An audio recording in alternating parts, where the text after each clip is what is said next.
Ratusan driver ojek online mendatangi kawasan Simpang Kepri Mall setelah mendapatkan informasi kalau rekannya mendapatkan penganiayaan. Diketahui, dalam peristiwa ini, 3 orang driver ojol mendapatkan penganiayaan dari pengamen di lokasi. Mereka yang mendapatkan penganiayaan diantaranya Yeni driver Grab, Firman driver Maxim dan Marwan driver Maxim.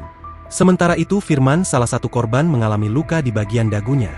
Luka tersebut diduga karena lemparan batu yang dilakukan oleh pelaku di kawasan tersebut.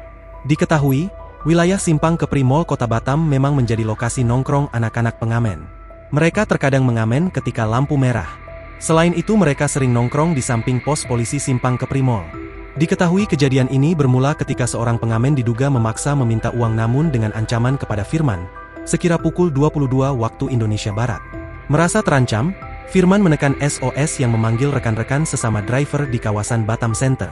Mengetahui situasi itu, pengamen tersebut kabur ke sebuah warung tuak di dekat SPBU Kepri Mall. Di sana, ia bergabung dengan sejumlah orang yang diduga merupakan rekannya. Tak lama kemudian, Firman bersama puluhan driver lainnya tiba di lokasi dan meminta agar pengamen itu meminta maaf. Namun, situasi justru makin panas. Kalau keterangan awal, dia minta duit, entah apa dia ancamlah kawan kita ini. Makanya langsung tekan SOS. Tapi setelah kami sampai, bukannya minta maaf, malah kawan kami, Marwan, yang nyusul ke situ, kena lempar batu. 2 orang dari kami jadi korban, ujar David, salah satu driver online.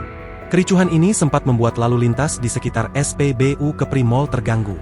Beruntung, personel Satlantas Polresta Barelang yang sedang patroli mendapati kerumunan dan langsung mengamankan lokasi.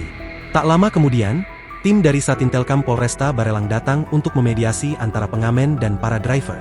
Setidaknya 6 orang, termasuk pengamen dan beberapa saksi, dibawa ke Mapolresta Barelang untuk dimintai keterangan.